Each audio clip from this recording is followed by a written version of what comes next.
कि देवयानी मित्रा जो पहले रामविलास पासवान की पार्टी में, फिर उसके बाद पारस की पार्टी में, फिर अब जेडीयू में, ऐसा क्या रहा कि party bi party, party bi party, क्या नहीं ऐसा रहा? देखिए, पार्टी बाई पार्टी नहीं, अगर आप देखिएगा बहुत बड़े बड़े लीडर आपके विधानसभा चुनाव से पहले, लोकसभा चुनाव से पहले एक झटके में चेंज कर लेते, तब उनसे कोई सवाल नहीं करता। भाई हमें तो लाइफ में हम आए हैं राजनीति में बिहार के लिए कुछ करने के लिए, जी, और अगर आपको मौका मिलता है जी, ऑनरेबल सीएम और बिहार के साथ काम करने का, जी, तो आप छोड़ेंगे क्या? आप तो नहीं छोड़ेंगे ना, जी, क्योंकि उनकी नीतियों की वजह से ही आज आधी आबादी, आज उनके वजह से ही लड़कियां बिहार में सर चढ़ के आगे चढ़ के काम कर पा जी, रही है। तो मुझे लगा कि सही जगह पे मैं हूँ, और मैं चाहूंगी, मैं सही में मैं बिहार के लिए कुछ करना चाहती हूँ। मैं बस में देखिए, कभी कभी क्या होता है ना, आप करना बहुत कुछ चाहते हैं लेकिन समय आपका साथ नहीं देता।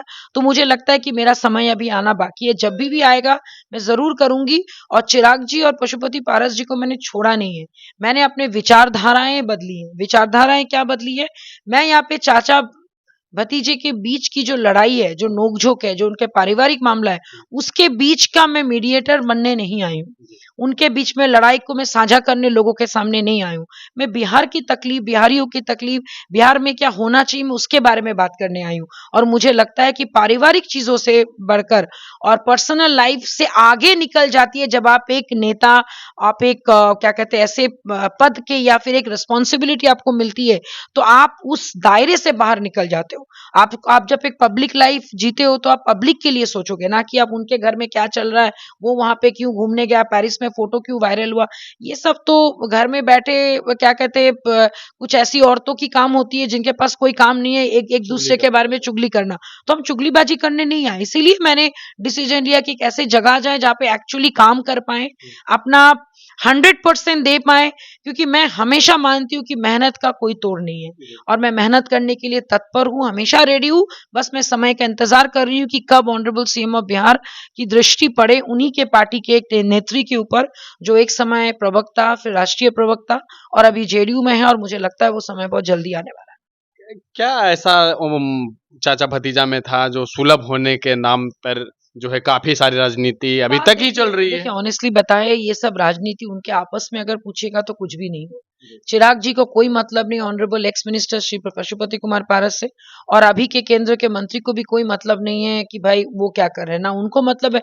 ये कुछ विपक्ष के लोग, कुछ ऐसे लोग जो उनके आपस में लड़ाई करवा के अपने अपने रोटियां अपने अपने दलों में, एलजेपीआर में सेक रहे हैं तो कोई आरएलजेपी में सेक रहे हैं। लेकिन आप दोनों से अगर पर्सनली पूछेंगे, क्योंकि मेरा एक्सपीरियंस ये रहा है कि जब भी हम honourable ex minister Shri Pashupati Kumar Paras ji के साथ बैठते थे, वो हमेशा चिराग जी की तारीफ करते थे।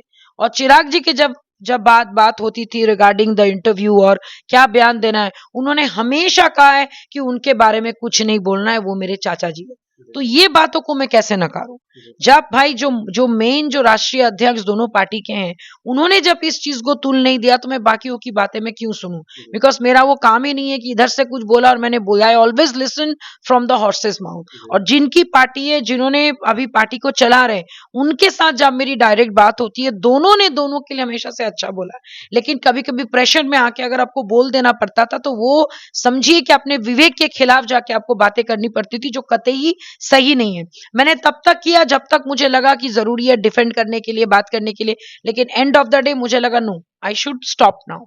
और मैंने उस बुरे वक्त तक भी आरएलजेपी का साथ दिया जब एक भी सीट उनको लोकसभा चुनाव में नहीं मिला। फिर जी, बात हुई कि भाई हम लोग महागठबंधन में जाएंगे, ये तब तक मैंने साथ दिया, सबने साथ छोड़ दिया। लेकिन जब मैंने देखा कि now everything is settle, now I should move, मेरे को ऐसा जगह जाना चाहिए जहां पे जाके मैं काम कर पाऊं, अपने विचारधाराओं को मैं के हिसाब से मैं काम करूं। और उससे बेटर, जेडीयू से बेटर जगह और क्या हो सकता है, जहां पे हम ऑनरेबल सीएम ऑफ बिहार को आप कैसे डिस्कार्ड कर सकते हैं, जो एक किंग मेकर की भूमिका में आज है, जिनके वजह से आज एनडीए का सरकार है, जिनके वजह से कन्या लोग आजकल आपकी साइकिल चला रही हैं, आधी आबादी सर ऊंचा करके बिहार में है। तो मुझे लगता है this is the right place for any woman, चाहे वो पढ़े लिखे हो, कम पढ़े लिखे, अगर आपको कुछ करना है, आगे बढ़ना है, तो ऑनरेबल सीएम ऑफ बिहार के विचारधाराओं को अंदर से समझना पड़ेगा। लोगों को बहुत आसानी से उनके भी कुछ कुछ वीडियो वो ट्रोल कर देते हैं। ठीक है, हम मान रहे हैं कि कुछ एक दो बयान उन्होंने भी गलत महिलाओं के लिए बोला, तभी भी मैं उनके अगेंस्ट थी, क्योंकि महिलाओं के आगे कुछ नहीं। महिलाओं का सम्मान किसी पार्टी का मोहताज नहीं है। इसीलिए गलत जो बोलेगा उसके अगेंस्ट आपको खड़ा होना पड़ेगा। पॉलिटिकली चीजों को कैसे सही किया जाए, किस ढंग से बिहार की चिंता की जाए, मुझे लगता है कि जेडीयू में जब तक ऑनरेबल सीएम ऑफ बिहार है तब तक मैं उनके साथ हूं और हमेशा रहूंगी। एक आखिरी सवाल है कि जेडीयू ही क्यों, बीजेपी आरजेडी दोनों भी पार्टियां थी, देखिए, क्यों वो? अभी तक बिहार में अगर मैं बोलूं, नीतीश कुमार जी के बगैर, ऑनरेबल सीएम ऑफ बिहार के बगैर एक पत्ता नहीं हिल सकता है। और ये चीज हमारे देश के प्रधानमंत्री जी भी जानते हैं। और जिस जगह में मैं 16-17 साल बिताई और जिस ढंग से बिहार को मैं प्रोग्रेस करते हुए देखती हूँ, कहीं ना कहीं योगदान हमारे ऑनरेबल सीएम ऑफ बिहार का है। और बाकी समय ही बताएगा कि आगे और कितनी सारी चीजें सीएम ऑफ बिहार नीतीश कुमार जी के नेतृत्व में आने वाला है।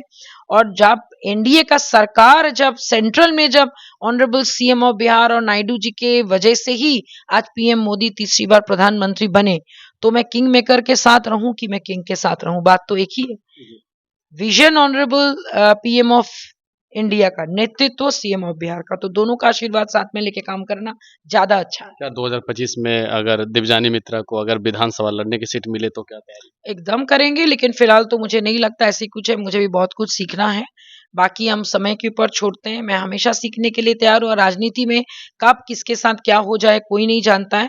मेरा इतना ही मानना है, काम अपने 100% दीजिए, ऑनेस्टी से काम कीजिए, चीजों को सही ढंग से रखिए, बस वही मेरा मेन मोटो है। जी धन्यवाद। तो आपने सुना क्या कुछ कह रहे थे, इनका साफ तौर पे कहना है कि हमें पशुपति पारस हो या चिराग पासवान की पार्टी, दोनों जो है आपस में क्या मतभेद रही है उससे हमको मतलब नहीं है। हमें जो कामें थी, जो करना था, समाज हित में जो भी हमें लानी थी, उसमें हमारी बाधाएं आ रही थी, तभी हमने पार्टी को बदला। और अभी जो है हम जदयू में हैं और अच्छे से काम कर रहे हैं, क्योंकि जो किंग मेकर होते हैं उन्हीं के साथ कुछ सीखने को मिलता है, ना कि वो तानाशाही और पारिवारिकवाद में हम कूटना चाहते थे। इस तरह की तमाम खबरों के लिए बने रहे, देखते रहे।